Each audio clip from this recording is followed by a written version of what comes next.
Bonjour à toutes et à tous. Nous allons vous lire la déclaration issue de nos travaux. Le 3 avril 2025, s'adressant à la nation, le président de la République, Bassirou Diomaye Faye, a annoncé la tenue d'un dialogue national sur le système politique à partir du 28 mai 2025. Suite à cet appel, la plateforme politique Taxawu Sénégal,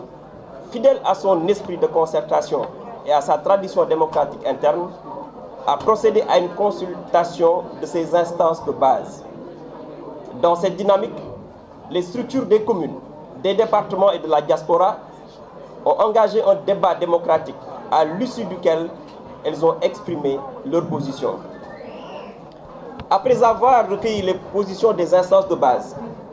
Taxawu Sénégal a tenu une réunion de restitution et de synthèse aujourd'hui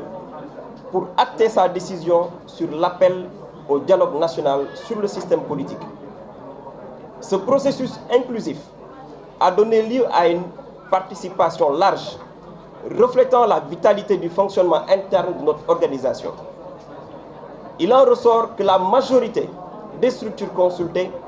s'est prononcée de manière claire pour une participation au dialogue. Taxawu Sénégal se félicite de la maturité et de l'esprit de responsabilité qui ont marqué ce processus démocratique. En 2019, dans un contexte empreint de tension, alors même que son leader, M. Khalifa Ababacar Sall, subissait une incarcération injuste et arbitraire, malgré la condamnation de l'État du Sénégal par la Cour de justice de la CEDEAO, Taxawu Sénégal, fidèle à son sens élevé des responsabilités républicaines, avait choisi de participer au dialogue national initié par le président de la République d'alors. Car, dans une démocratie, même en période de crise, le dialogue doit rester la voie de résolution des conflits et le principe pour bâtir un consensus autour des règles de participation de la vie politique et de dévolution démocratique du pouvoir. Dans cette droite ligne, en 2023, Taxawu Sénégal, sans reniement ni compromis, avait de nouveau répondu avec responsabilité et cohérence à l'appel au dialogue. Cette position s'inscrivait dans la continuité d'un engagement républicain constant que notre plateforme a toujours incarné depuis sa création. En décidant, sous l'accord de ses bases politiques, de prendre part au dialogue national prévu le 28 mai, la plateforme Taxawu Sénégal réaffirme avec constance sa volonté inébranlable de placer l'intérêt supérieur de la nation au-dessus de toute considération partisane. Taxawu Sénégal rappelle ainsi avec clarté que le dialogue entre pouvoir et opposition, loin d'être une faveur concédée ou une allégeance consentie, constitue une exigence dans le cheminement démocratique d'un État. Il ne vise ni à effacer les clivages légitimes, ni à niveler les convictions, mais à créer un espace de lucidité partagée. Taxawu Sénégal portera au cœur de ce dialogue les préoccupations politiques, sociales, économiques et judiciaires de nos concitoyens et défendra une vision empreinte d'équité, fondement d'un cadre institutionnel équilibré. Merci beaucoup.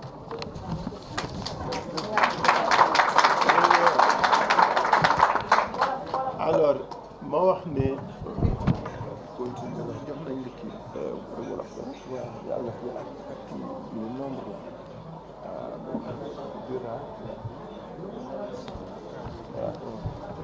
ñetti fan ci weeru avril bi ñu weesu njiitu réew mi da doon jokkalanteeg réew mi ci wàllu boobu nag mu ne dina woote pencoo bu yaatu ci li nga xamante ne mooy suñu doxalin ci politique ci ñaar fukki fan ak juróom-ñett ci weeru mai ci atum 2025 bi ñu ne ci woote boobu nag plateforme bii ñuy wax maanaam kuréel politique bi ñuy wax Taxawu Sénégal nga xam ne taxawaayam dafa méngoo ak diisoo ak waxtaan ba noppi nag bàyyi banqaas yi ko séq di waxtaan seen biir waxtaan nañu waxtaan wu yaatu ak kuréel yi nga xamante ne ñoo ngan ko Taxawu Sénégal ci biir gox-goxaan yi ci wàllu boobu nag banqaas ak kuréel yi nekk ci communes yi nekk ci département yi ak ci bitim réew tàmbali nañu waxtaan wu yaatu boo xam ne kenn na ku ci ne wax nga sa xalaat joxe nga ko. ba ñu saytoo loolu def nañu tey li ñuy wax réunion de synthèse maanaam daje boo xam ne dañuy xam mbir yi fan la féete te ci wàllu boobu nag li ci juddu mooy taxawu Sénégal dina dem bokk ji ci ndaje ak waxtaan bi njiitu réew mi woote ci suñu système politique. doxalin boobu nag dafa méngoog ñun suñu doxalin bi ñu sosee taxawu ak léegi liñ ci gis mooy ñëpp ànd nañ ci ak dal ak mat wér ci ne ñun yoon bii la ñu bëgg a jël te dara duñu ci jëlee. waaye dañuy fàttali ci 2019 jafe woon na lool ci jaam yàlla bii di président Khalifa Ababacar Sall booba dañu ko tooñ laax ko jant bi ci ay caaxaan. Cour CEDEAO jamono jooju newoon na ni Khalifa Sall mi ngeen gis dañu ko tooñ te loolu jamono dox na ba yàlla jox ko dëgg terewul woon coono bu doon dund mitit biñ nekkee woon di naxaru xol terewuñu woon dem waxtaani ji ndax loolu ci li tax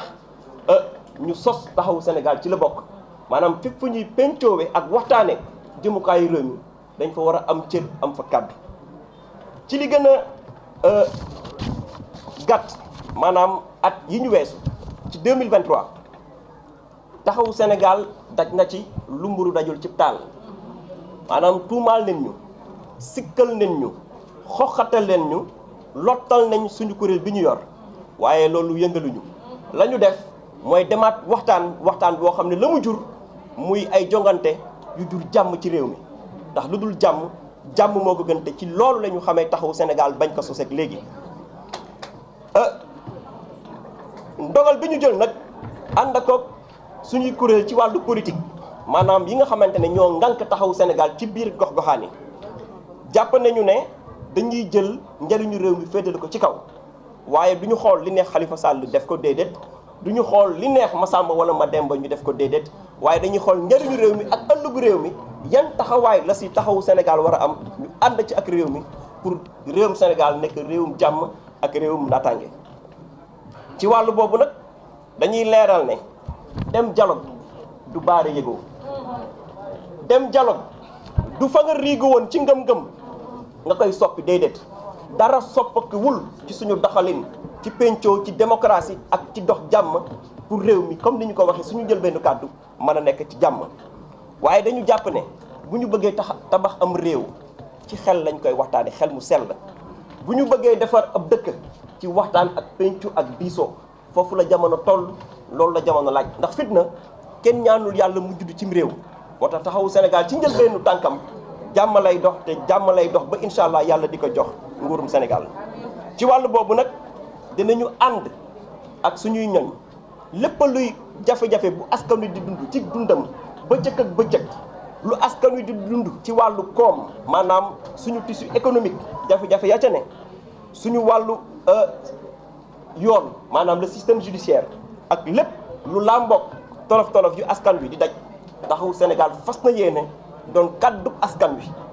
dama ne taxawu Sénégal fas na yéene doon kàddub askan wi ci dialogue boobu ndax réew yi mën a tegu ci dëgg ak njub loolu moo doon kàddu yi di leen sant di leen gërëm asalaamaaleykum.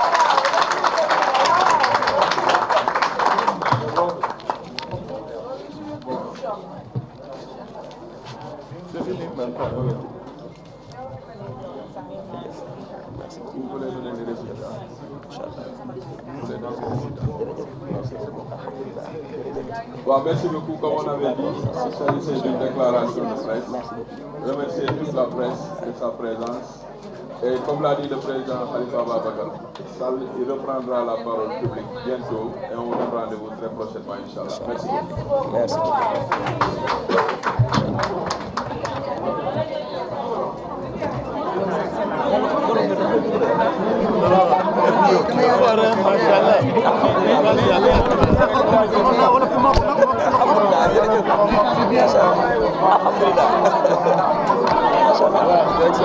Merci beaucoup. Merci beaucoup.